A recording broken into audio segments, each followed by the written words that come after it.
রব কিসের ভাই। তাই অভিনয় রঙ্গমঞ্চে যতক্ষণ থাকবো আজকে আমরা কিছুক্ষণের জন্য মা একটু অভিনয় করে যাব। তাহলে অভিনয়টা কোথায়? আমার বিপক্ষের ভাবকে রেখে দিলাম আমি আমার ভগবান শ্রীকৃষ্ণের ভূমিকায়, তেনাকে রেখে দিলাম আমি শ্রীকৃষ্ণের ভূমিকায়। আর আমি মিনতি পাল নাম বাদ দিয়া সভা মাঝে দ্রৌপদী হইয়া আজকে কৃষ্ণের কাছে কিছু জিজ্ঞাসামালা করব, দান সঠিক সঠিকভাবে করবেন তার সমাধান। তাহলে কৃষ্ণকে এবং দ্রৌপদীকে আমরা শাস্ত্রে জানি যিনি অমা অর্জুন, যিনি দ্রৌপদী হলেন তার স্ত্রী, তাই না? আর ভগবান শ্রীকৃষ্ণ হলেন আমার স্বামী অর্জুনের রথের সারথি, যাকে বলা হয় সখা। আমার স্বামীর সখা যিনি ভগবান শ্রীকৃষ্ণের হলেন তিনি। তাহলে সখা স্ত্রীকে কি বলা যাবে বাবা? সখী, তাই না? তাহলে আজকে আমি ওনার সখী আর উনি আমার সখা। সেইখানে দাঁড়িয়ে আজকে আমার সখার নিকট কিছু জিজ্ঞাসামালা করব, দান সঠিক সঠিকভাবে আমার সখা মহাশয় করবেন তার সমাধান। তাই গানের সুরে ছন্দে যাব আর জিজ্ঞাসা করব দান। কেননা বাবা ভগবানকে প্রশ্ন করবার ক্ষমতা আমার নাই, আছে মা? ভগবানকে প্রশ্ন করা যায় না। ভগবানের কাছে আমরা জানতে চাইতে পারি, ভগবানের কাছে বুঝতে চাইতে পারি, যেটা আমাদের জানা নাই, যেটা কোনোদিন শুনি নাই। আজকে ভগবানের নিকট সেই সব কথা আমরা জানবো, তাই আমি প্রশ্ন করতে চাই না গোসাই। তাই সেখানে দাঁড়িয়ে গান গাই আর গানে গানে ওনার কাছে জিজ্ঞাসা করে যায়। কল্পনাতে আসরে গো আমি দ্রৌপদী হয়ে দাঁড়াই,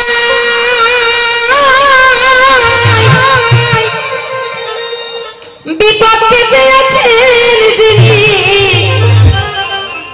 আমার কৃষ্ণ দয়াময় রে। কল্পনাতে আসরে গো আমি, কল্পনাতে আসরে গো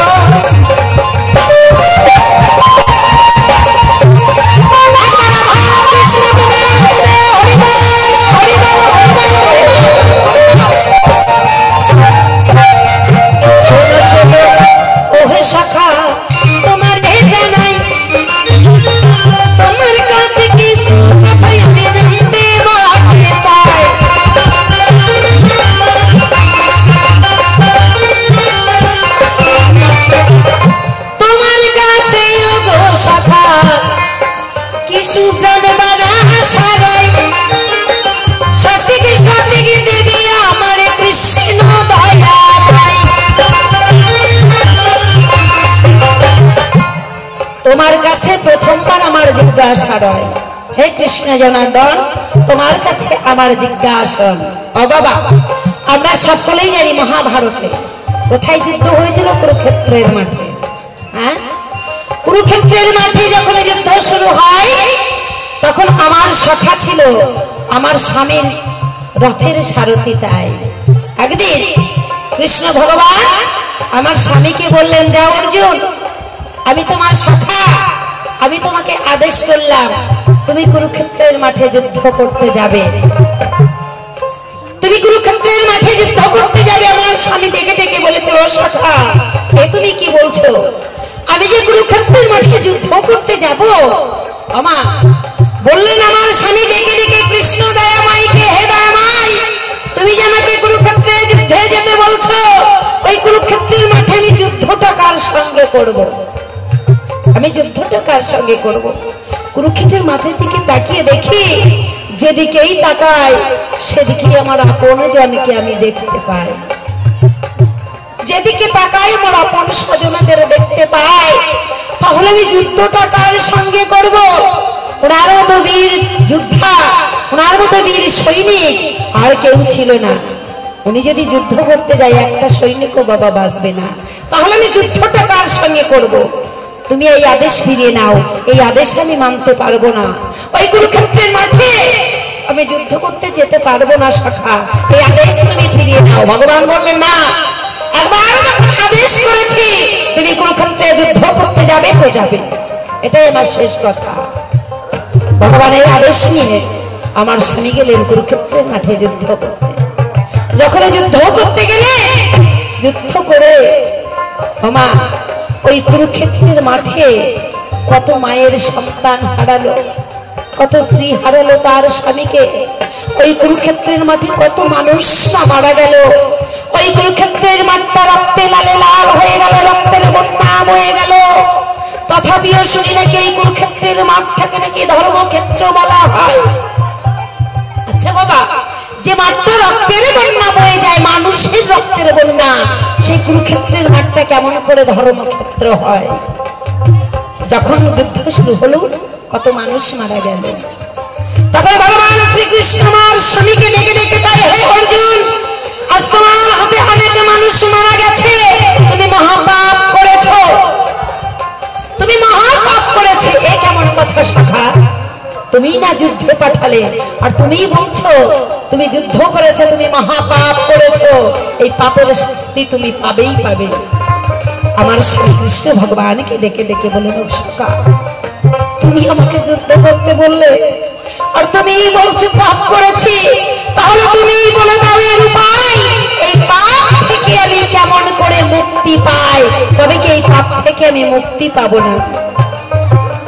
শোনো শোনো হে শাখা, আমি তোমারে জানাই, কেমন করে পাপ থেকে মুক্তি পাবো বলে দাও আমায়।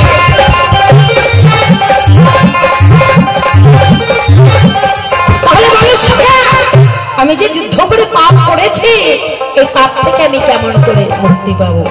ভগবান বললেন, শোনো শাখা, শোনো অর্জুন, এই পাপ থেকে তুমি মুক্তি পেতে পারো একটা উপায়। বলছে কি উপায়? বলছে যাও এই মুহূর্তে তুমি গঙ্গা স্নান করে এসো। ও বাবা, যার মুখে সর্বদাই কৃষ্ণ নাম রয়, আর কৃষ্ণ নাকি সর্বশ্রেষ্ঠ, বিশ্বের শ্রেষ্ঠ স্রষ্টা, জগৎপতি যিনি, কৃষ্ণ দয়াময় হলেন তিনি। কিন্তু যার মুখে সর্বদাই কৃষ্ণ নাম রয়, উঠতে কৃষ্ণ, বসতে কৃষ্ণ, খেতে কৃষ্ণ, শুতে কৃষ্ণ, ঘুমাতে কৃষ্ণ, সর্বদাই কৃষ্ণ নাম রয়, তথাপি নাকি আমার স্বামী যদি গঙ্গা স্নান করে তাহলেই পাপ থেকে মুক্তি পায়। তোমার কাছে আমি জিজ্ঞাসা করি শাখা, এই কথা কি পাই? তাহলে তুমি যে গঙ্গা স্নান করতে বললে, বলে যাবে সব আমাজে তাই যে তুমি বড় না সেই গঙ্গা বড়? কে বড়?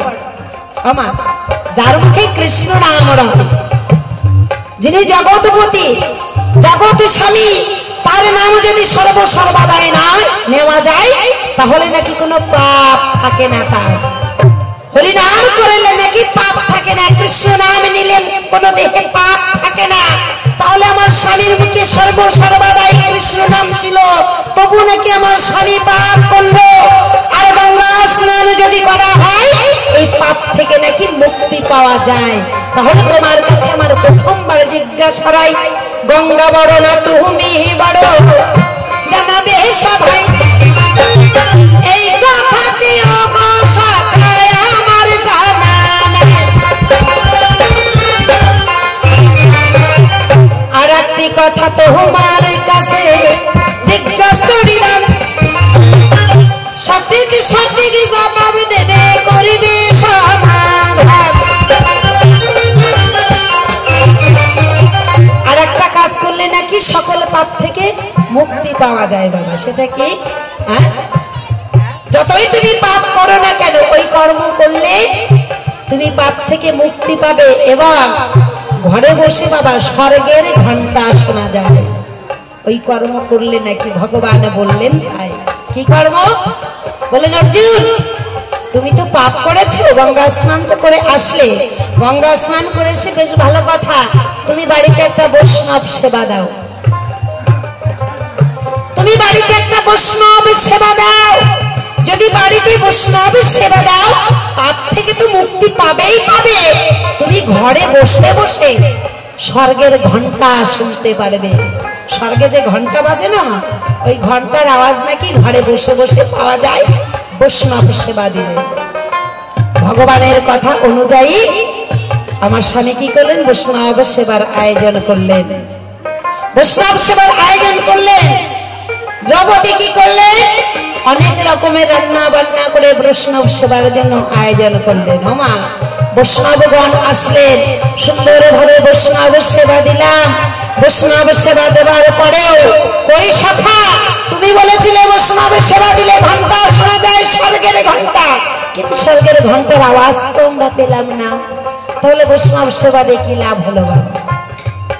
তুমি বললে ঘরে বসে স্বর্গের আওয়াজ পাবে, ঘন্টার আওয়াজ, তুমি বৈষ্ণব সেবা দাও। আমা কত যত্ন করে কত কষ্ট করে রান্না বান্না করলো দ্রৌপদী, সুন্দর করে বৈষ্ণব সেবার আয়োজন দিল, বৈষ্ণব সেবা দিল, কিন্তু ঘরে বসে স্বর্গের ঘন্টার আওয়াজ পেলাম না। এর কারণটা কি? কোন কারণে স্বর্গের ঘন্টার আওয়াজ পেলাম না সখা? ও তুমি জানাবে সবাই, এই কথাটি ভক্তবৃন্দ শ্রবণ করবে।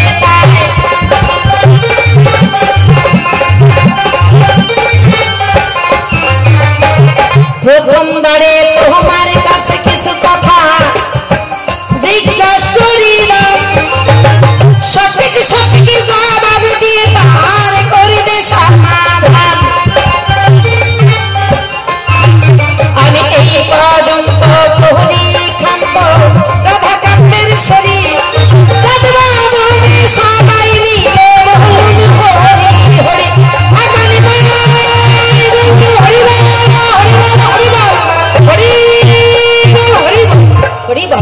তাহলে যে কুরুক্ষেত্রের মাঠে রক্তে লাল লাল হয়ে যায়, বন্যা হয়ে যায়, তথাপিও নাকি ওই কুরুক্ষেত্রের মাত্রা নাকি ধর্মক্ষেত্র বলা হয়।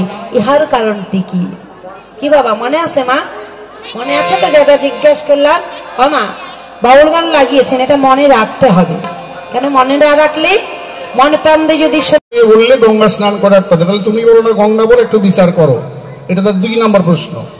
নাম্বার 3 কি, যে তুমি বললে বৈষ্ণব সেবা দিলে নাকি স্বর্গের ঘন্টা বাজবে, কিন্তু আমি তো দিলাম, যত্ন করে বৈষ্ণব সেবা দিলাম, কিন্তু ঘন্টা তো বাজলো না। এটা তার 3 নম্বর প্রশ্ন, তাই না বাবা? এই তো কথা নাকি? তাহলে ধর্মক্ষেত্র কুরুক্ষেত্র, যেখানে রক্তের নদী বয়, সেটা কি করে ধর্মক্ষেত্র হয়? অমা আমরা জগতে সবাই চাই, সবাই প্রার্থনা করি, হে দয়াল হরি, যেদিন আমার প্রাণ পাখি দেহ থেকে যাবে ছাড়ি, সেদিন কৃষ্ণ দর্শন যদিও না পাই, যেন বদনে কৃষ্ণ নাম নিতে নিতে আমি স্বর্গধামে যাই। কি বাবা এটা প্রার্থনা করি না? এই জন্য মরার সময় গীতা পাঠ করে, হরিনাম শোনায়, গীতা বুকে দেয়। কি যারা জ্ঞানী মানুষ তারা বলে একটু হরিনাম কর, হরিনাম কর, হরিনাম কর, কানের কাছে হরিনাম কর, করে না বাবা? তাহলে যেখানে স্বয়ং কৃষ্ণ ভগবান, ওই বিরোধীরা বলছে ওই তো কৃষ্ণ ওই দিক দিয়ে যায়, কৃষ্ণকে ধরো, কৃষ্ণকে মারো, ওই তো কৃষ্ণ, এই কৃষ্ণ কৃষ্ণ করতে করতে মরে, ওই জন্য তারা স্বর্গ প্রাপ্তি হয়। কি সম্মুখে কৃষ্ণ দর্শন করে যদি কারো মৃত্যু হয়, সেটা অনায়াসে বৈকুণ্ঠে ধামেই যায় না মা? তাহলে তারা ভাগ্যবান। আরো একটি কারণ আছে, খুলে বলি আপনাদের কাছে। কুরু রাজা, তিনি বড় ভক্ত রাজা ছিলেন। তিনি প্রজাদের নিজের সন্তানের মতো ভালোবাসতেন। যখন তার বয়স হলো, বয়সকালে সমস্ত রাজ্য তার দায়িত্ব দিয়ে সন্তানকে সে সন্ন্যাসী হলো। আজকে যে কুরুক্ষেত্র মাঠ, এটা বিরাট একটা জঙ্গল ছিল মা, তিনি নিজে পরিষ্কার করতে শুরু করলেন। এটাই তার সাধনা। কেন? যেটা আমি পরিষ্কার করলে, এখানে ফসল উৎপাদন করলে আমার প্রজা বৎসল যারা, তারা এখান থেকে ফসল রোজগার করে খেতে পাবে। তারা সন্ন্যাসী তো হয়েছি, এখন তার কোনো কাজ নাই, এটা হরিনাম করি আর এই জঙ্গলটা পরিষ্কার করি। জঙ্গল পরিষ্কার করে হরিনাম করে। ইন্দ্রদেব সন্তুষ্ট হয়ে তাকে দর্শন দিলেন। হে কুরুরাজ, তুমি সন্ন্যাসী হয়েও কর্মক্ষান্ত দাও নাই, তাই আমি তোমার কর্মে সন্তুষ্ট হয়েছি। বলো তোমাকে আমি বর দিতে চাই। বলে বর দেবে প্রভু? ভালো, হে দয়াময়, বর যদি দেবে তবে তুমি আমার কথা নেবে, এই বর আমায় দাও। এই মাঠে আমি যে এতদিন পরিশ্রম করে মাঠটা পরিষ্কার করলাম, এই মাঠে যদি কেউ প্রাণত্যাগ করে, সে যেন অনায়াসে গোবিন্দের চরণ পায়। দেখেন কি আশা। এই মাঠে কেউ যদি প্রাণত্যাগ করে সে যেন অনায়াসের গোবিন্দের চরণ পায়। বলে তাতে তোমার লাভ কি হবে? বলে আমার লাভ, এটাই আমার লাভ হবে। ভক্তরা যদি কেউ এখানে প্রাণ ত্যাগ করে সে যদি গোবিন্দের চরণ পায় তারা নিশ্চয়ই আমার জন্য কামনা করবে। তথাস্তু। এই জন্য ধর্মক্ষেত্র কুরুক্ষেত্র। কু মানে খারাপ, তাই না বাবা? কু মানে আবার কি? খারাপ। ক্ষেত্র মানে তীর্থস্থান। কু মানে খারাপ, ক্ষেত্র মানে তীর্থস্থান, তাই তো বাবা? আমরা যদি বাংলা ব্যাখ্যা করি তাহলে কুরুক্ষেত্র, আসা যাওয়া যেই পথে, ভজন সাধন সেই পথে। আজ নিত্য নিত্য লক্ষ লক্ষ সৈন্য সেখানে মারা যাচ্ছে, যাচ্ছে না বাবা? সেখানে রক্তের নদী বইছে, এখানে হাজার হাজার সৈন্য মারা যাচ্ছে। সেখান থেকে কেউ যদি হতে পারে জয়, তখন সেটা ধর্মক্ষেত্র হয়। অর্থাৎ বিন্দু পাতে নরহত্যা পাতকে মজে, বিন্দুর আদর যে না করে কৃষ্ণ তাহার বহির্দ্বারে সদা রয়েছে। যে যেন রক্ষা করে পিতৃধন সেই তো বাপের বেটা বিচক্ষণ। পিতৃধনের উপরে হরিধন বিরাজ করে, লই রাশেশ্বরী রাজবিহারী মহারাজ করে নিতাই গো হরিবল হরিবল। এটাই হলো ধর্মক্ষেত্র কুরুক্ষেত্র। আসা যাওয়া যেই পথে, ভজন সাধন সেই পথে। বাবা সেখানে যদি তুমি জয় করতে পারো তাহলে সেখানে তোমার ধর্ম আছে, আর যদি জয় হতে না পারো তাহলে তোমার মরণ হলো, সেখানে তোমার অধর্ম হয়ে গেল। এই জন্য আমাদের বলে কলিহত জীব। কেন? একটা সন্তান হয়ে মারা গেলে অন্তত আমরা 3টা দিন পালন করি, করি না? তেরাত্র করি না বাবা? করেন তো তেরাত্র? একটা সন্তান হয়ে যদি মারা যায় 3টা দিন অসুচ পালন করা হয়, তেরাত্র করে। তো এরকম কত সন্তান মারা গেছে, কয়টা তেরাত্র পালন করছো বাবা? কি কয়টা তেরাত্র করেছো? অর্থাৎ তোমার আচি শ্বশুর যায় নাই, তুমি কুরুক্ষেত্রের মধ্যেই আসো, তোমার ধর্মক্ষেত্র হয় নাই। বোঝা গেল বাবা? এই জন্য কুরুক্ষেত্রই ধর্মক্ষেত্র। যেখানে খারাপ সেখানেই ভালো, যদি তুমি গুরুর কৃপায় সেই মাঠে গিয়ে জয় করতে পারো।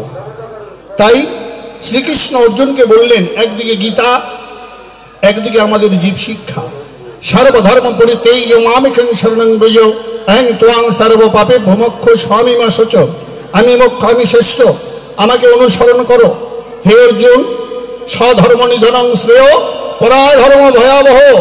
তুমি যে ক্ষত্রিয়, তোমার ধর্ম হচ্ছে যুদ্ধ করা। তুমি যদি যুদ্ধ না করো আর যদি অস্ত্র ছেড়ে দাও, এটা তো ক্ষত্রিয়ের ধর্ম নয় বাবা, তুমি অস্ত্র ধরো। বলে তাই? বলে হ্যাঁ। তুমি কে? বলে আমি কে, দেখতে চাও? বিশ্বরূপ দেখালেন। যদা যদা হি ধর্মস্য গ্লানির্ভবতি ভারত অভ্যুত্থানম ধর্মস্য তদাত্মানম সৃজাম্যহম পরিত্রাণাং সাধনাং বিনাশায় চ দুষ্কৃতম ধর্ম সংস্থাপনার্থায় সম্ভবামি যুগে যুগে। অর্জুন, আমি সব, আমার হতেই সব সৃষ্টি। তাই তো আমি তোমাকে যুদ্ধ করতে বলছি। এখানে যারা মারা যাবে কেউ নরকে যাবে না, সবাই স্বর্গবাসী হবে। হবে না মা? আমরাও তো চাই মৃত্যুর দিনে যেন একটু কৃষ্ণ নাম করতে করতে কৃষ্ণ দর্শন যদি পাই। কৃষ্ণ দর্শন না হলেও যেন বদনে কৃষ্ণ নামটা আমাদের থাকে।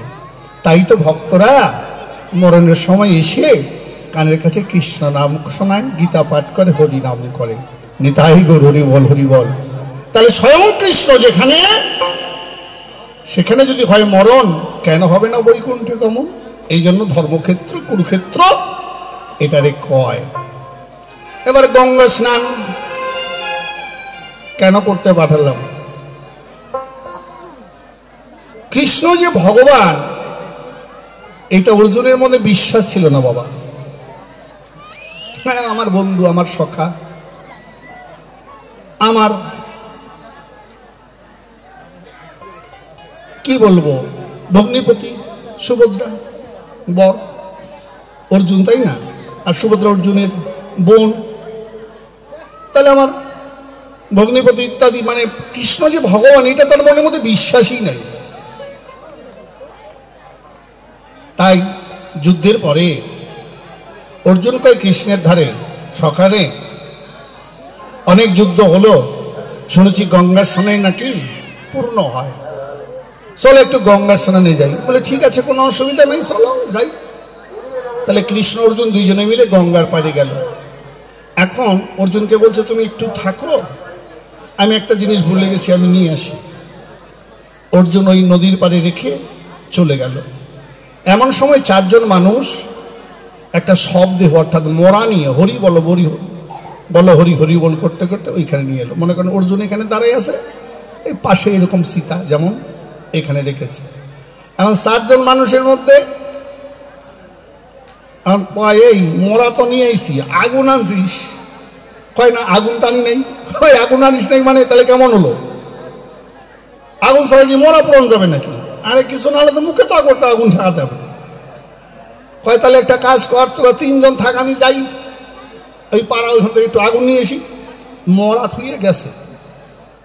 এখন যে গ্যাসে আর আসে না, এখন ওই দুই তিনজনের মধ্যে ওই যে গেল তো আসে না, তাহলে তোরা দুইজন থাক, আমি যাই। এখন ওই গ্যাসে আরেকজন হেঁটাও আসে না, এখন দুইজন তুই একটা আমি একাই মরার কাছে থাকতে পারবো না, থাকলে দুইজনে থাকবো, নাহলে দুইজনে যাবো, মরা থাক। আর মরা থুয়ে দুইজনে চলে গেছে। অর্জুন আর মরা আর কেউ নাই। কিছুক্ষণ পরে দুটা শৃগাল এলো। দুটা শৃগাল এসে ওই মরার চারপাশে ঘুরছে, ঘুরে বলছে ভাই রে, আজকে আমরা খাবার পেয়েছি, চল উদরপূর্তি করে খাই। এক শৃগালে বলছে না ভাই, এই মরা খাওয়া যাবে না। বলে কেন? বলে চল আগে হাত দুইটাই খেয়ে। বলে না ভাই, হাত খাওয়া যাবে না, জানিস না এই হাত কোনোদিন সাধুগুরুর চরণে স্পর্শ করে নাই, এই হাত দিয়ে কোনোদিন গুরু সেবা গোবিন্দ সেবা করে নাই, এই হাত দিয়ে কোনোদিন দান ধ্যানও করে নাই, এই হাত খাওয়া যাবে না। তাহলে পদ দুটি খাই। বলে পদ দুটি খাওয়া যায় নাকি? এই শয়তান পায়ে হেঁটে কোনোদিন সাধুগুরু বৈষ্ণবের বাজারে যায় নাই, খাওয়া যাবে না। চোখ দুটা খাই।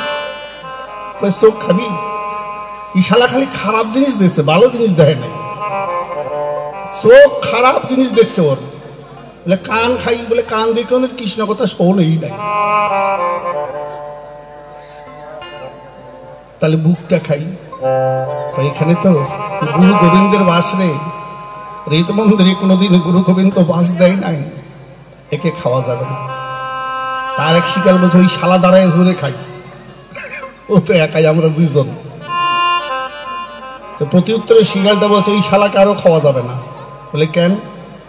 বলে যার রথের সারথি স্বয়ং কৃষ্ণ ভগবান, যার ইশারা ছাড়া গাছের পাতা পড়ে না, যার ইশারা ছাড়া পথের ধূলিকণা ওড়ে না, যার রথের সারথি কৃষ্ণ, এই অর্জুন এত পাষণ্ড না, ভগবান কৃষ্ণকে চিনতে পারে নাই, তাইকে খাওয়া যাবে না। কে খেলে আমাদের যে পাপ হবে, সেবার আমরা গঙ্গা স্নান কেন সপ্ত তীর্থ ভ্রমণ করলেও আমাদের সার পাপ স্খলিত হবে না। এই বলে শিকারগুলো চলে গেল। সঙ্গে সঙ্গে কিছুক্ষণ পরে কৃষ্ণ এলো। আমি কৃষ্ণের চরণ দোকানে জড়িয়ে ধরে বলছে, বন্ধু আমার গঙ্গা স্নান হয়ে গেছে, আর আমি গঙ্গা স্নান করবো না। বলে কেন? বলে তুমি আমাকে বিশ্বরূপ দর্শন করিয়েছ, তথাপি পর্যন্ত আজ তোমাকে কাছে পেয়েও আমি গঙ্গা স্নান করতে এসেছি, আমার গঙ্গা স্নান হয়ে গেছে। অর্থাৎ তোমার স্বামী অর্জুনকে শিক্ষা দেওয়ার জন্য কৃষ্ণ কিছুক্ষণের জন্য অভিনয় করলেন, মায়ার খেলা দেখালেন। ভগবান শ্রীকৃষ্ণকে আমরা তো সবাই বিশ্বাস করতে পারি না বাবা, শুধু অর্জুন নয়, আমাদের মনেও সেই বিশ্বাসটা ভক্তিটা নেই। আমরা যখন বিপদে পড়ি তখন ভগবানকে ডাকি, বিপদ থেকে উঠে গেলে আর ভগবানের কথা আমরা কেউ মনে রাখি না গো মা। তাই তো গঙ্গা বড় না কৃষ্ণ বড়? গঙ্গা হচ্ছে কৃষ্ণের ভক্ত, অর্থাৎ গঙ্গার সৃষ্টি নারায়ণের চরণ থেকে। যেদিন গঙ্গার সৃষ্টি হলো, নারায়ণকে বলল প্রভু আমাকে যে সৃজন করলে আমার কাজ কি? ভগবান বলল মা গঙ্গা, তুমি তিনটা ধারে প্রবাহিত হবে, তুমি ছাড়া পৃথিবীর জীব জগৎ কেউ বাঁচবে না মা। এক ধারা আকাশে, এক ধারা মর্তে, এক ধারা পাতালে। আকাশে যে গঙ্গা বয় তাকে মানস গঙ্গা কয়, মর্তে যে গঙ্গা বয় ভগীরথ এনেছিল বলে তাকে ভাগীরথী কয়, পাতালে যে গঙ্গা বয় তাকে শীতল গঙ্গা বা গহীন গঙ্গা বা ভগবতী কয়। এই জন্য আকাশ থেকেও জল পাই, মাটির উপরে আমরা জল পাই, মাটি খুঁড়লেও আমরা জল পাই। তাই জলের অপর নাম জীবন। তাই বললো প্রভু আমার কাজ, বলে তোমার কাজ। শোনো গঙ্গা, কেউ যদি ভক্তি ভাবে তোমার বক্ষে সে অবগাহন করে, অর্থাৎ হরিনাম স্মরণ করে, আমাকে সাক্ষী রেখে তোমার বক্ষে স্নান করে, তার পা বিস্খলিত হয়ে সে আমার চরণ পাবে। গঙ্গা বলল প্রভু সবাই যদি এসে আমার বক্ষে স্নান করে পাপ জমা রাখে, তাই তো আমি মহাপাপী হয়ে যাব। এত পাপের ভার আমি সহ্য করব কেমন করে দয়াময়?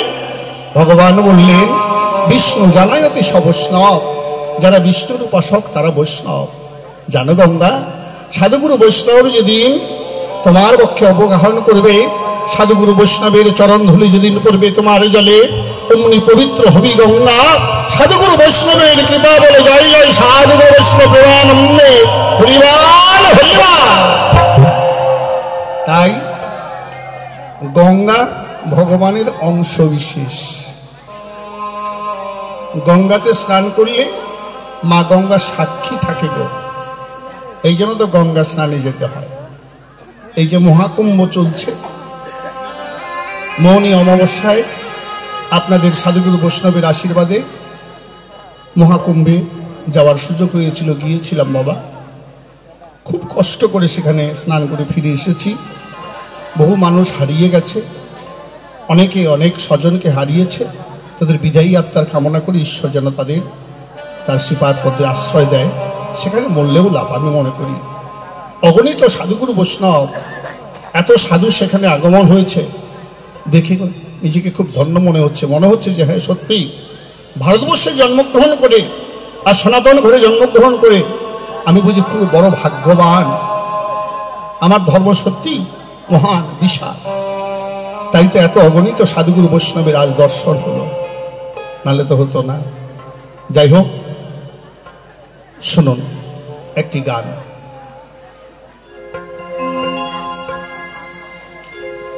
ও তুমি দয়ার নামে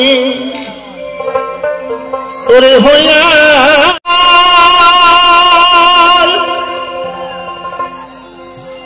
তুমি দেখো না মনে দয়াল দয়া, ওরে দূর হবে তোমার এই ভবের জঞ্জাল, ওরে দূর হবে তোমার এই ভবের জঞ্জাল, ওই নামের গুণে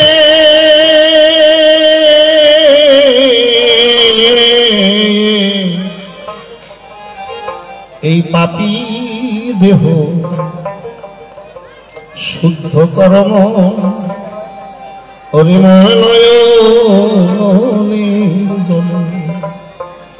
এই পাপী দেহ শুদ্ধ করো নয়নের জলে।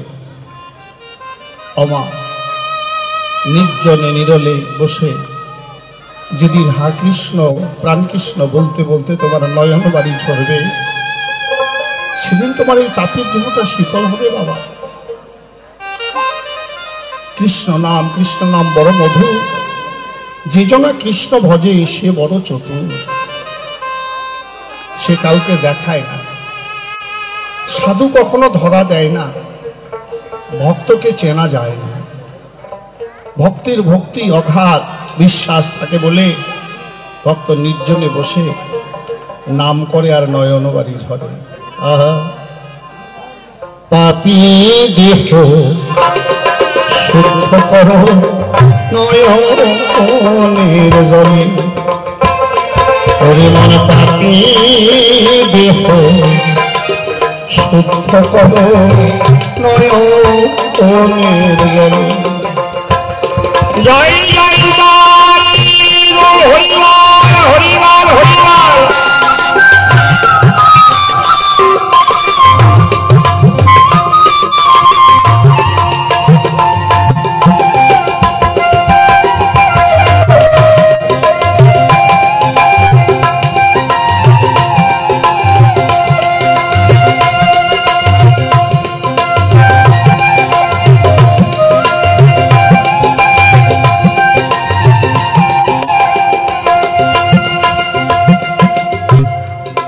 পাগল মনোয়ারে ও ও ও রে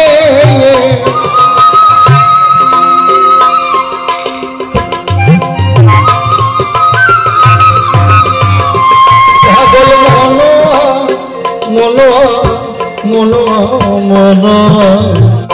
পাগল মনোয়া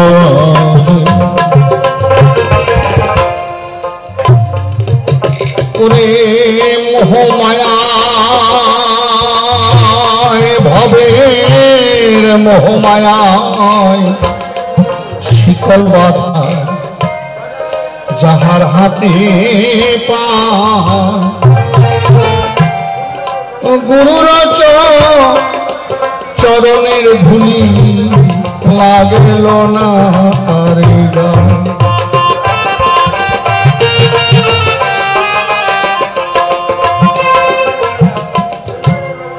মায়ায় আবদ্ধ মায়াবদ্ধ তাই মায়াবদ্ধ জীবের নাই কৃষ্ণ স্মৃতি জ্ঞান মধ্যস্থ করলেন ভাগবত আর পুরাণ আমরা যার জন্য পৃথিবীতে এলাম যিনি আমাকে কৃপা করে মানব জন্ম দিয়ে পৃথিবীতে পাঠালেন তার কথা তো আমার মনে পড়ে না আমার মনে পড়ে আমার ছেলের কথা মেয়ের কথা জামাইয়ের কথা নাতিপুতির কথা গরু বাছরের কথা জাগা জমির কথা কিন্তু গোবিন্দের কথা তো আমার মনে পড়ে না জানো কি মা এই মানব জন্মটা হবার পূর্বে আমরা কি অবস্থায় ছিলাম 30 লক্ষ বার আমরা বৃক্ষজনিতে ছিলাম 30 লক্ষ বার এই যে গাছপালা চোখের সামনে দর্শন করছেন না আপনি আমি সবাই বৃক্ষরূপে ছিলাম একদিন দুদিন নয় 30 লক্ষ বার কথা বলতে পারিনি কি আমার ডাল কেটে নিল না রৌদ্র লাগছে না বৃষ্টি নাই রৌদ্র খরায় ঝড় বাতাসে এরকম করে আমার 30 লক্ষ বার জন্ম গেছে শেষ জন্ম বৃক্ষজনির মধ্যে হচ্ছে কি জানেন বৃক্ষজনির মধ্যে শেষ জন্ম হচ্ছে তুলসী বৃক্ষ যেদিন তুলসী বৃক্ষরূপে তুমি জন্ম নিলে তোমার পত্র কোন গোবিন্দ সেবায় গুরু সেবায় যেদিন দিল বা কোনো ভাগ্যবান ভাগ্যবতী তোমার কাষ্ঠ কেটে মালা তৈরি করে কণ্ঠে ধারণ করলো সেদিন থেকে তুমি বৃক্ষজনি থেকে মুক্তি পেলে মা তারপরে পশুজনি 20 লক্ষ বার বাঘ ভাল্লুক ছাগল ভেড়া হাতি ঘোড়া এরকম করে 20 লক্ষ সে জন্ম হচ্ছে গোমাতা মানে গাই এই গাভী জন্মে যেদিন আমার দুগ্ধ দহন করে সাধু সেবায় গুরু সেবায় লেগেছে সেদিন থেকে আমি পশুজনি থেকে মুক্তি পাই তারপরে মৎস্যজনি বিভিন্ন রকম মাছ রূপে ভ্রমণ করতে করতে সে জন্ম হচ্ছে শঙ্খ যেদিন সেই শঙ্খ কোন হরিবা আসরে সাধুগুরু বৈষ্ণবের আসরে শঙ্করধ্বনি উলুধ্বনি হলো সেদিন থেকে আমার মৎস্যজনি থেকে মুক্তি হয়ে গেল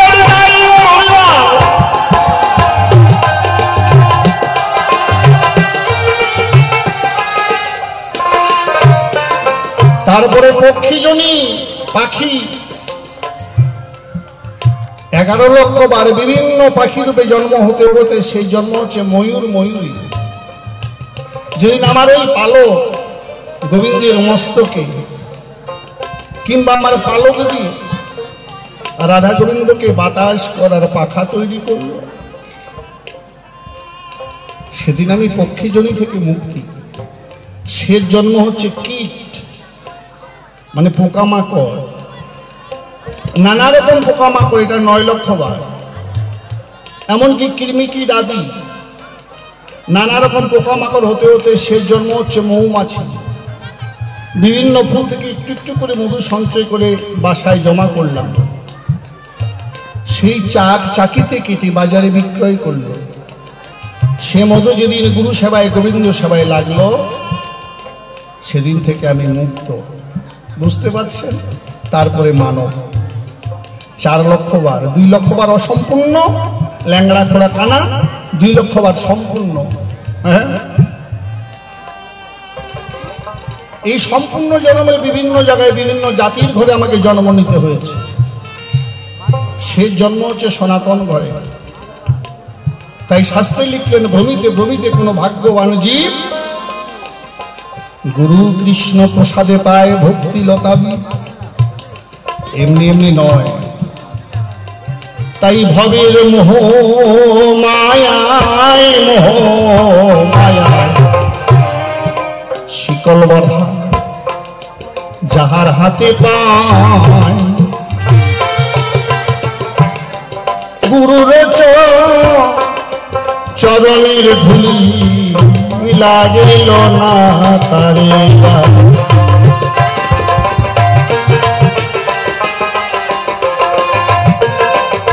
ওরে দূর হয় না তা এইভাবে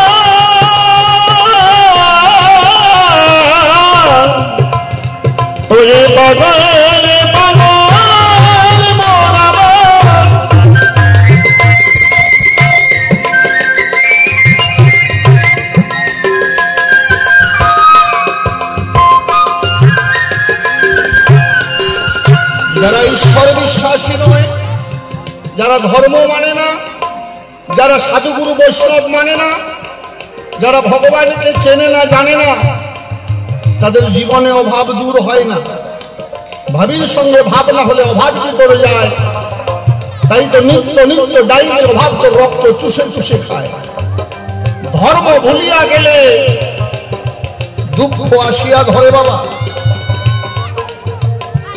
তাই দূর হয় না তার ভবের অভাব,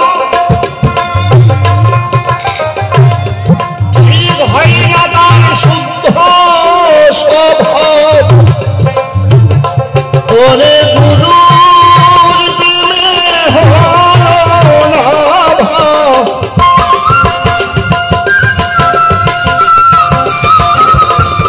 এই কৃষ্ণ প্রেমে হলো না ভাব। জনম গেল বিফলে,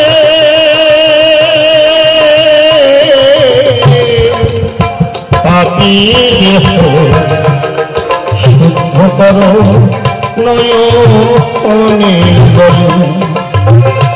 ও মন পাপী দেহ শুদ্ধ করো নয়নের জলে। জয় জয়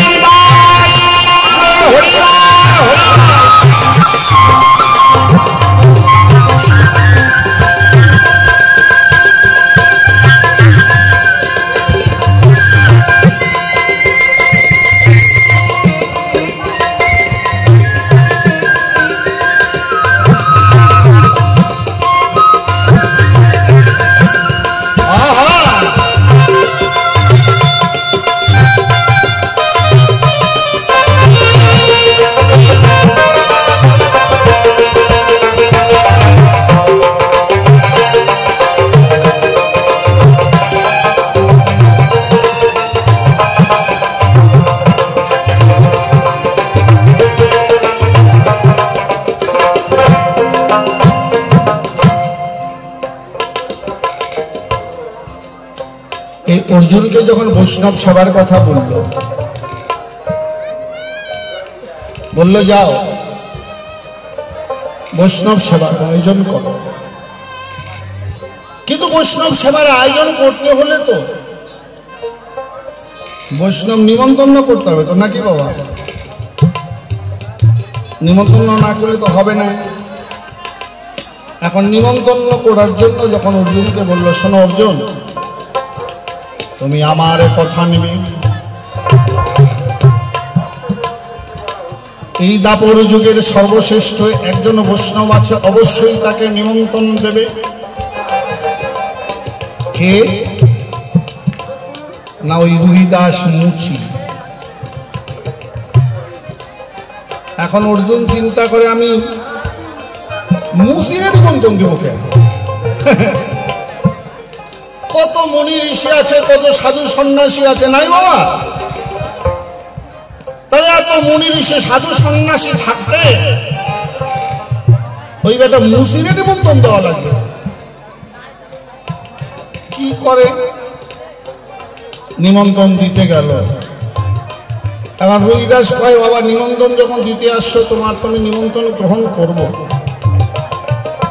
তবে কেউ নিমন্ত্রণ দিতে এলে আর তুমি এসেছো মধ্যাহ্নকালে, মানে দুপুর সময়, কিছু তো তোমাকে সেবা করতে হবে। অর্জুন মনে মনে ভাবে, মরছি তো, মুসির বাড়ি খাওয়া লাগবে নাকি? হ্যাঁ ও বাবা, শুচি হয়ে মুচি হয় যদি কৃষ্ণ থেকে, মুচি হয়ে শুচি হয় যদি কৃষ্ণ ভজে। হ্যাঁ, আমি ব্রাহ্মণ করে জন্ম নিয়েছি, মনে করেন আমি ব্রাহ্মণ, কিন্তু আমার আচার নাই, বিচার নাই, পূজা নাই, জপ নাই, ধ্যান নাই, সাধন নাই, ভজন নাই, তাহলে কি আমি ব্রাহ্মণ হব বাবা? একজন শূদ্র কুলে জন্ম নিয়েও সে ব্রাহ্মণ হতে পারে। কিসের দ্বারায়? যদি ভক্তি থাকে তার অন্তরে।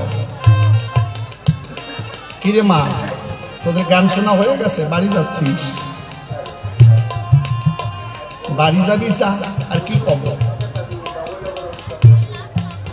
আজকে শেষের দিন, কি বলবো আপনাদের ধারে, আমরা সবাই একটা নির্দিষ্ট সময় নিয়ে এসেছি এই সংসারে। কারো 60, কারো 70, কারো 80, এর বেশি তো না। খুব বলে 100 বছর বাঁচবো, এর বেশি বাঁচবো না, তাই না বাবা? তাহলে 100 বছর যদি আমি বাঁচি, 24 ঘন্টায় একদিনে এক রাত, মানে 12 ঘন্টা দিন, 12 ঘন্টা রাত, তাই না? 12 ঘন্টা তো বিছানাতে হতেই হবে কার? ভালো করে ভেবে দেখুন দেখি, এই 100 বছরের মধ্যে 50 বছর তো ঘুমাইয়ে ঘুমাইয়ে গেছে, 50টা বছর হাতে। যদি 100 বছর বাঁচি তবে, তাহলে অর্ধেক বয়স তো আমার ঘুমাতে ঘুমাতে শেষ, আর অর্ধেক বয়স আমার হাতে। এর মধ্যে সাধন ভজন করে যেতে হবে ফিরে নিজের দেশে। ঘুম তুমি পাবা, কিন্তু কৃষ্ণ কথা পাবা না মা। যেদিন কৃষ্ণ কথা বিহীন, সেটা দুর্দিন, মেঘাচ্ছন্ন দিন নয় কো দুর্দিন। যেদিন কৃষ্ণ কথা ভক্ত সঙ্গ সাধু সঙ্গ বিহীন, সেটাই মানব জীবনের সবচেয়ে বড় দুর্দিন। আজ এই ছেলেপেলেরা এই যে সাধুগুরু বৈষ্ণবের আয়োজন করেছে, কেন গো মা? যাতে আমাদের এলাকার মায়েরা, বোনেরা দুটো হরিকথা কৃষ্ণ কথা শ্রবণ করতে পারে। বাবারা যারা দূরে যেতে পারে না, বয়স্ক মানুষ, তাদের জন্য তো। তোমরা যদি না শোনো মা, তাতে আমার কোনো আপত্তি নেই, আমার সময় হলে আমি চলে যাব, তাই না বাবা? কিন্তু যদি শোনো তাহলে ভালো লাগবে। এই যে রুহিদাসের জীবনীটা একটু শোনো। আজ রুহিদাস মুচি তো, আজও আমাদের সংসারে কিন্তু ছোঁয়াছুঁই আছে, নাই বাবা? নাই? আরে সাধারণ মানুষের কথা বাদ দেন না, সাধুরা ছোঁয়াছুঁই করে না?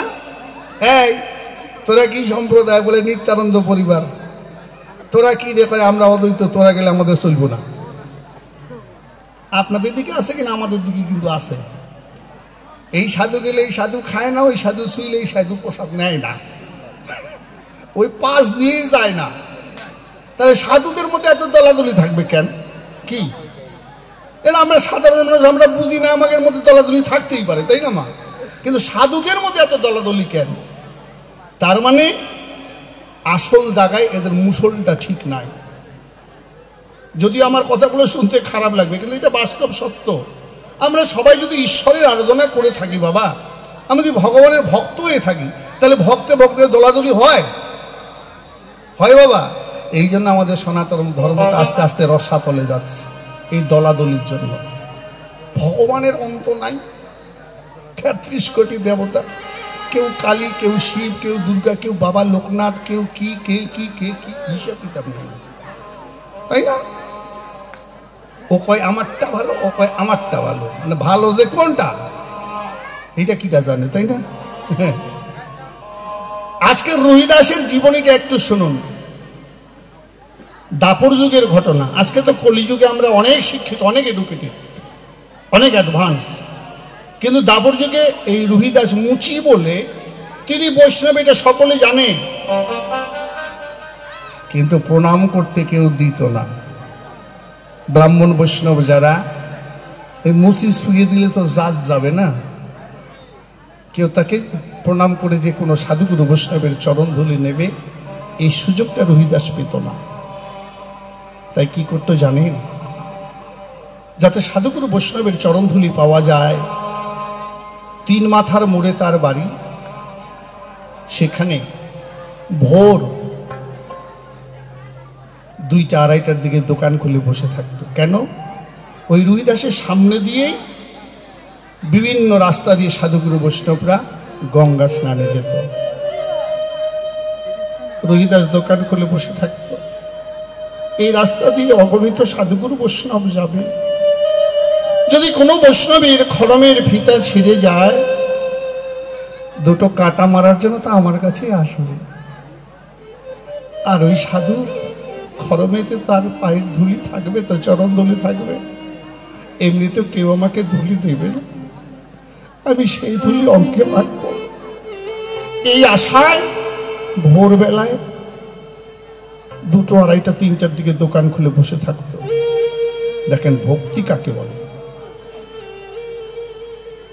খালি তিলক কাটলাম, মোটা মোটা মালা নিলাম, ঝোলা নিলাম, মানুষের সামনে মালা টপকাই বেড়ালাম, রাস্তা নাই ঘাট নাই, যেখানে সেখানে বড় ভক্ত হয়ে গেছি। ভক্ত হওয়া অত সহজ নয়, বড় কঠিন সাবজেক্ট। এরকম করে প্রতিদিন দোকান খোলে। একদিন এক ব্রাহ্মণের খড়মের ফিতা ছিঁড়ে গেল। রহিদাস, এ রহিদাস, বলে আজ্ঞে ঠাকুর মশাই, বলে আমার খড়মের ফিতা ছিঁড়ে গেছে, 2টো কাঁটা মেরে রাখিস তো, আমি গঙ্গা স্নানে যাচ্ছি। রহিদাস বলছে, আহারে গোবিন্দ, এতদিনে বুঝি তুমি কি পাক করেছ? ওই খড়ম দুখানে একবার বক্ষে, একবার মাথা, একবার বক্ষে, একবার মাথা। আহা, আজ আমার কৃপা হয়েছে প্রভুর, তাই তো ভক্তের চরণ ধুলি পেয়েছি গো। হঠাৎ রহিদাসের মনে পড়েছে, প্রতি বছর 12 মাসের 12টা ফুল দিয়ে মকর সংক্রান্তির দিনে মা গঙ্গাকে দেয়। তো মালা গেঁথেছে কিন্তু যেতে পারছে না। ঠাকুরকে ডেকে বলছে, ও ঠাকুর মশাই, আপনি তো গঙ্গা স্নানে যাচ্ছেন, আমার একটা কাজ করে দেবেন? বলে, বলো রহিদাস, কি কাজ? আর কিছুক্ষণ পরে না কাঁচা চামড়া আসবে গো, আমি গঙ্গা স্নানে যেতে পারবো না। তো প্রতি বছর 12 মাসের 12টা ফুল দিয়ে মালা গেঁথে আমি মা গঙ্গাকে পরাই, আমার এই মালাটা আমার নাম করে মা গঙ্গাকে দেবেন। ব্রাহ্মণ নাও করতে পারছে না, জানে রহিদাস পরম বৈষ্ণব।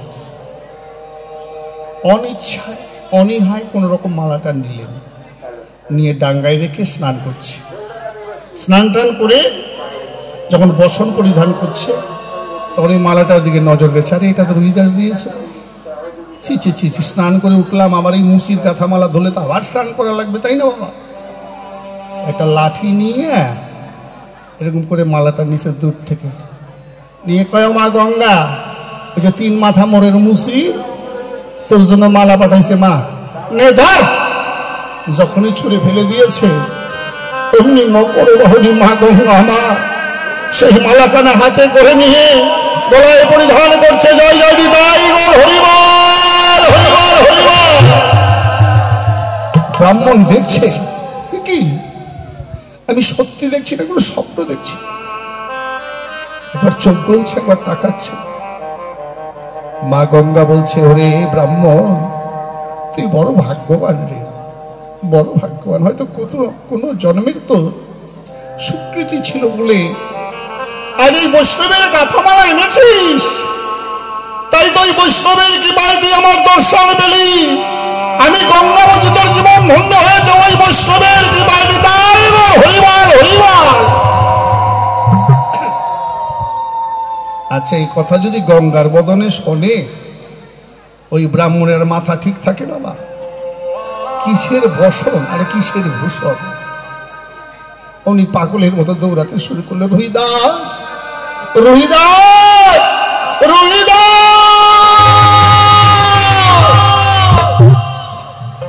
রোহিদাস খড়ম দোকানে হাতে নিয়ে মেরে রেখেছিনি।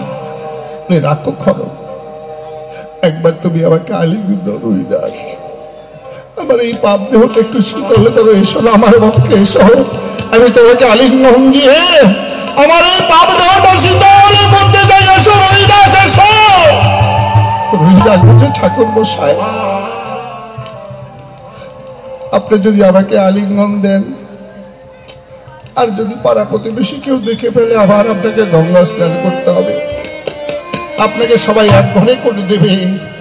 বলে, রোহিদাস, যার নাম শোনে, যার কাছে মালা দেওয়ার জন্য মা গঙ্গা দর্শন দেয়, তাকে 1000বার আলিঙ্গন করলে আমার আর গঙ্গা স্নান করতে হবে না। এসো রোহিদাস, আমার মুখে এসে আলিঙ্গন দেওয়ার পরে বলছে, রোহিদাস, একটা কথা জিজ্ঞাসা করব? বলুন ঠাকুর মশাই। আচ্ছা রোহিদাস, তুমি কেমন করে সাধন ভজন করো গো? বলে, কেন ঠাকুর, 2 মনে 1 মন? বলে, আমরাও তো 2 মনে 1 মন। বলে, ঠাকুর মশাই, শুধু মুখে মুখে 2 মনে 1 মন বললে তো হয় না, আপনি আমায় একটু দর্শন করাতে পারেন 2 মনে 1 মন আপনারা কেমন? বলে, হ্যাঁ চলো, আমার গৃহে চলো। ঠাকুর মশাই মনের আনন্দে আজ বৈষ্ণবকে পেয়ে, বৈষ্ণবের কাঁধে হাত দিয়ে মনের আনন্দে কীর্তন করতে করতে ঘরের দিকে চলেছে, নিজের বাড়িতে নিয়ে যাচ্ছে। আর ব্রাহ্মণের দূর থেকে দেখছে, ঝাড় দিচ্ছে সকালবেলা। ছি ছি ছি ছি ছি। আজ ঠাকুরের মাথাটা তো নষ্ট হয়ে গেছে। ছি ছি। এখনই যদি এই গ্রামের মানুষ দেখে, তাহলে তো আমাদের এক ধরে করে দেবে। ঠাকুর কি পাগল হলো নাকি? হরিবল হরিবল।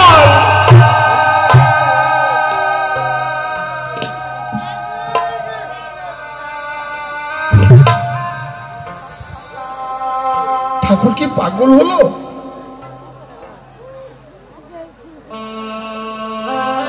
ব্রাহ্মণ বলছে, ব্রাহ্মণী, আসন দাও, বৈষ্ণব এসেছে। ব্রাহ্মণী বলছে, তুমি পাগল বলে তো আমি পাগল না। তুমি পাগল বলে কি আমি পাগল? তুমি জানো গ্রামের মানুষ দেখলে আমাদের এক ঘরে করে দেবে? তোমার কাছে এটা আশা করিনি ঠাকুর। রোহিদাস বলছে, ঠাকুর, আপনারা যে 2 মনে 1 মন, সেটা আমার দর্শন হয়ে গেছে, আপনি আমার গৃহে চলুন। ব্রাহ্মণকে সেখান থেকে নিয়ে নিজের গৃহের দিকে ঘুরলেন। দূর থেকে রোহিদাসের ঘোরণী সকাল সকাল ঘরের দুয়ার লেপে যেমন মায়েরা,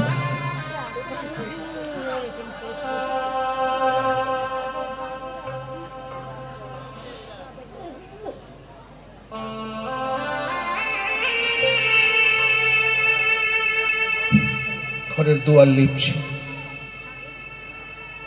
আর দেখে, আহা হা,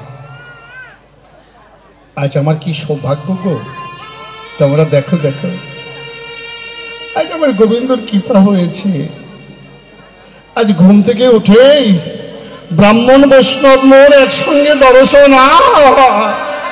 এই গোবিন্দ, আজ তুমি কৃপা করেছ, তাই তো সকাল সকাল ব্রাহ্মণ বৈষ্ণব একসঙ্গে মোর দর্শন করে দিয়েছে। তাড়াতাড়ি করে ধূপ প্রদীপ সাজিয়েছে, এক ঘটি জল গলবস্ত্র হয়ে দাঁড়িয়ে আছে।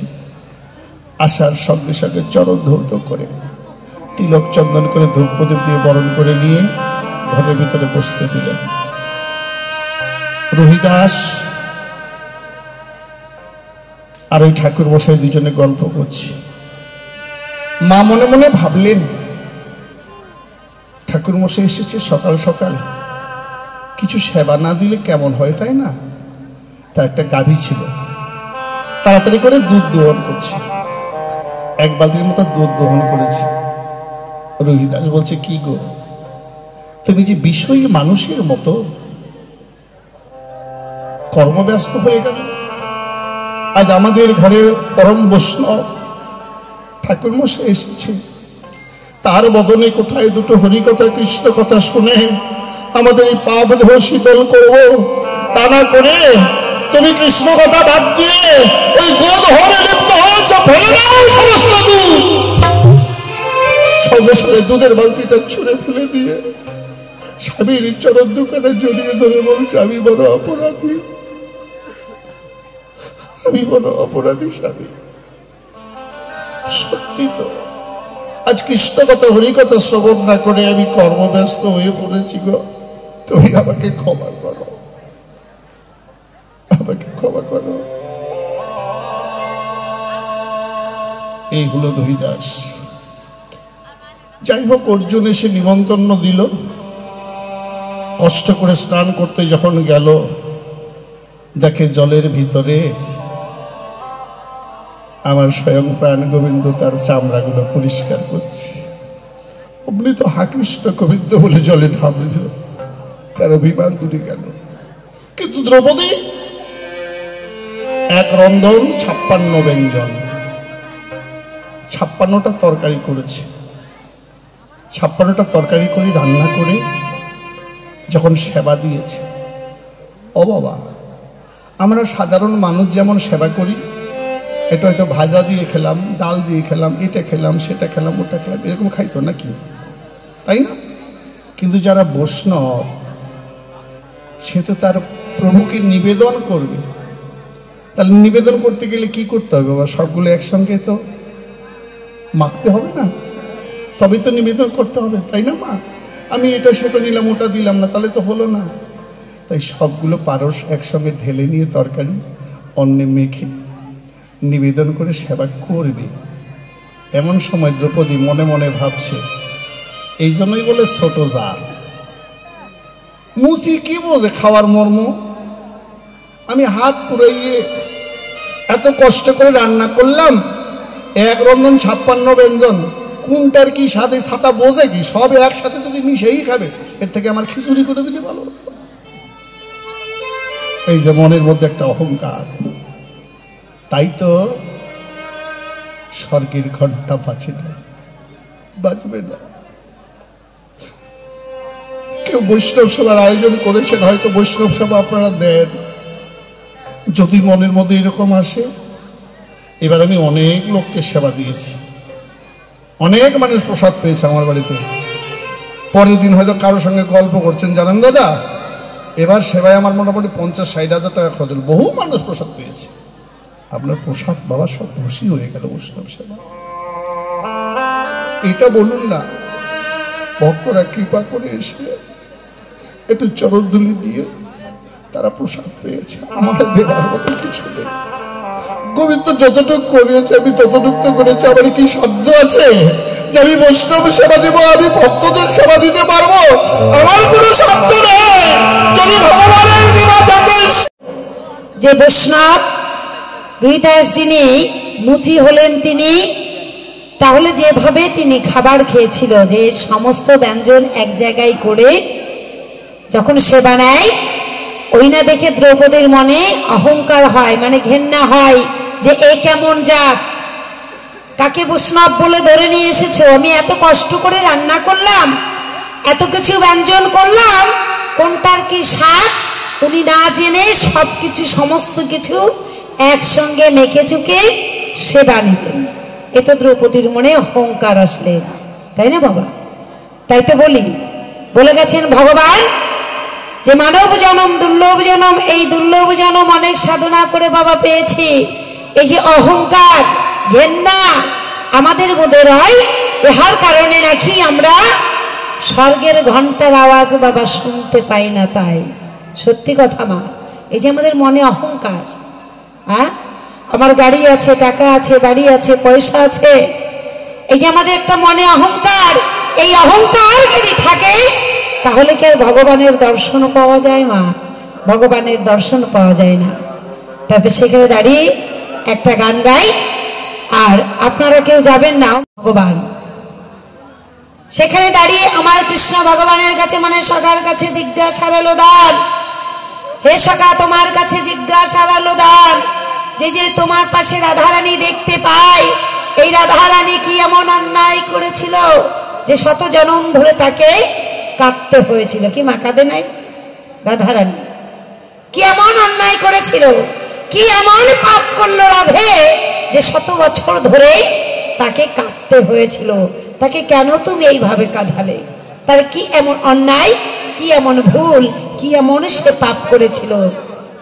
একটু কৃপা করে এই কথাটা তোমার কাছে আমি জানতে চাই, যে রাধারানী আমার কি করলেন, কেন শত বছর ধরে তাকে এইভাবে চোখের জলে বুক ভাসাতে হয়েছিল? জয় গুরু জয়। এই একখানায় জিজ্ঞাসা, এর মধ্যেই চলে আসবে পরবর্তী শিল্পী পায়েল এবং নূপুর। দেখি আমার ভগবান এখন কি কয়। জয় গুরু জয়, জয় গুরু জয়।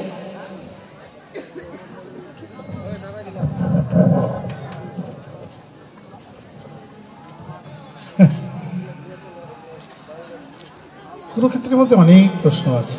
আচ্ছা যাক, এখন বলেছে আমাকে উত্তর দিতে হবে। তো ভগবান শ্রীকৃষ্ণ রাধারানীকে কেন কাঁদালেন? দেখুন, আমরা যে কর্মগুলো করি, প্রত্যেকটা কর্মের পিছনে একটা কর্মফল আছে, তাই না? আমি মাঠে ধান লাগিয়েছি, তার উপরে যে আমি ঠিকমতো যত্ন নিই, সার বিষ নিড়ানি যখন যেটা প্রয়োজন সেটা যদি ঠিকমতো করি, তাহলে আমি একটা সুন্দর ফসল পাবো, তাই না বাবা? এটা কর্মফল। ধানটা আমার উদ্দেশ্য যে আমার সংসারে বাঁচতে হবে, তার জন্য আমার একটা কর্ম করতে হবে। শুধু লাগাই দিয়ে থুয়ে দিলে তার হবে না, তাই না? তাহলে আমাকে কর্মফলটা পেতে গেলে তার পিছনে আমাকে কর্মগুলো করে যেতে হবে, কি কি কাজ করলে আমার সেটা সুন্দর একটা ফসল হবে। ঠিক একই রকম ব্যাপারটাই ভগবান শ্রীকৃষ্ণ একদিন ভক্তির বাসনা পুরানোর তরে বিরজার কুঞ্জে গমন করলেন। বিরজা তিনি ভগবানের কাছে করলেন কামনা, হে ঈশ্বর, হে গোবিন্দ, রাধারানী এমন ভাগ্যবান, সে সবসময় তোমার কাছে পায়, তোমাকে নিয়ে সে করে রাস। তাই আমারও ইচ্ছা, আমারও বাসনা তাই, আমি যদি একদিনের জন্য তোমাকে পাই তাহলে আমার পূর্ণ হতো আস, আমিও তোমার সঙ্গে করতাম রাস।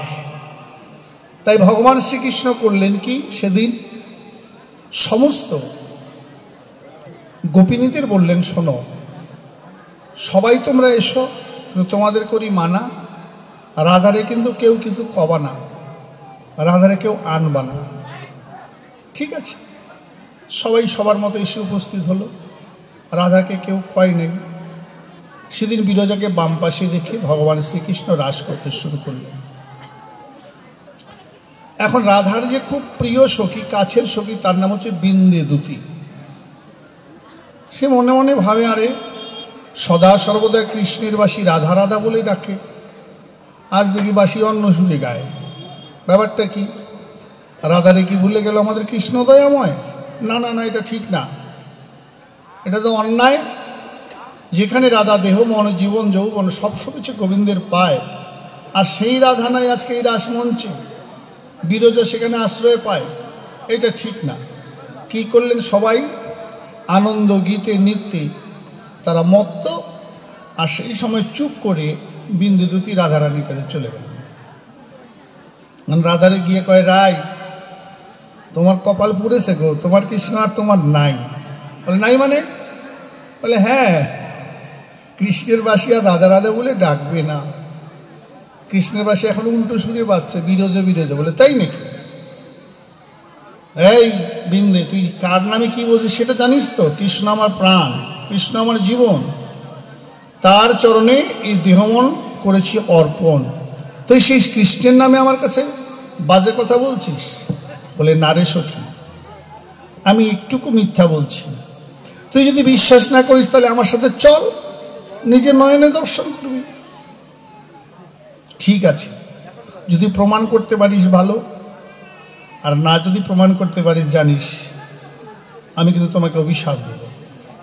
এখন নিজের মানুষের কথা যদি কেউ কানের মধ্যে কেউ এরকম কয়, তো ভালো মানুষ হইলেও তো তার শরীরে একটু রাগ হয়, রাগ হয় না বাবা? রাগ তো হওয়ারই কথা। রাধারানী একটু রাগান্বিতও হলো, মনে মনে দুঃখও পেল। বিন্দের কথা সত্য না মিথ্যা প্রমাণ করার তরে তাড়াতাড়ি সেখানে উপনীত হল। এখন গিয়ে দেখে দরজায় মধ্যে শ্রীদাম, কৃষ্ণ সখা শ্রীদাম পাহারা দিচ্ছে বিরোধার দরজায়। শ্রীদাম, সত্যি করে বলবি, তোর কৃষ্ণের দোহাই, কৃষ্ণ কি এখানে আছে? বলে আছে। আছে? বলে হ্যাঁ, ভিতরে এই যে বিরজার কুঞ্জে কৃষ্ণ গেছে। বলে দ্বার ছাড়া আমি ভিতরে যাই। কয় না, এটা হবে না। বলে কেন হবে না? বলে কৃষ্ণের আছে মানা, আজকে ভিতরে কাউকে আর যেতে দেওয়া যাবে না। আচ্ছা মা বলেন, আপনার বাড়ির মানুষ যদি কারো বাড়ি যায় আর আপনি যদি জানতে পারেন ওই বাড়িতে আসে, তা কারো আবার অনুমতির দরকার আছে নাকি? আমার মানুষের সঙ্গে আমি দেখা করতে যাবো, তোর অনুমতি কে কি ওটা শোনে? রাধা জোর করে ঢুকতে যায় কৃষ্ণ সঙ্গে দেখা করবে, কিন্তু শ্রীদাম ঢুকতে দিচ্ছে না। বলে না না নাই, হবে না। বাধা অতিক্রম করে জোর করে যখন ঢুকতে গেল, শ্রীদাম যে বাধা দিল, ধাক্কা লেগে রাধারানী পড়ে গেল। যখন ধাক্কা লেগে পড়ে গেল, রাধা বলল, ওরে শ্রীদাম, আজ দৈত্যের মতো আচরণ করলি, অসুরের মতো আচরণ করলি। তুই জানিস আমার এই অঙ্গ আমার গোবিন্দ ছাড়া কেউ স্পর্শ করে না, আর সেই অঙ্গ তুই স্পর্শ করলি পাষণ্ড।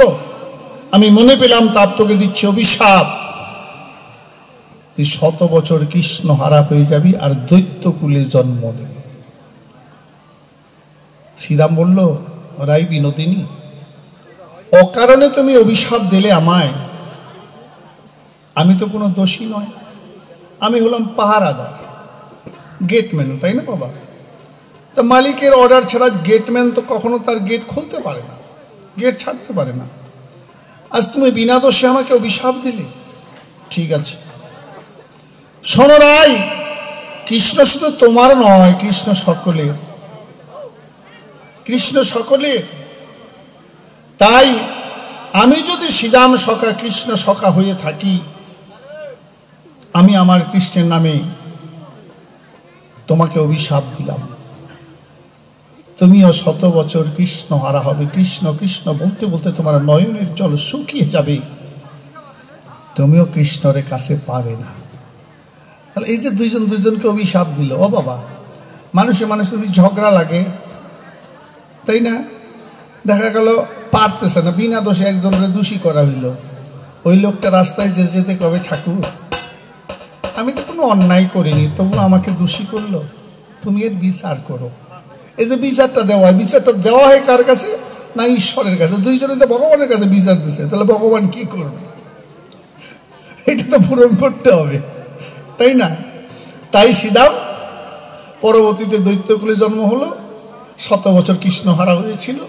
আর শ্রীরামকে অভিশাপ দিল, এই ভক্তের মান রাখার তরে কৃষ্ণকে বৃন্দাবন ছেড়ে মথুরা দ্বারকায় থাকতে হলো।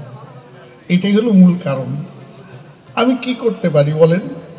এই তো হলো ব্যাপার। কারণ সবাই তো ভগবানের উপরে দোষটা দেয়, যত দোষ ওই নন্দ ঘোষ।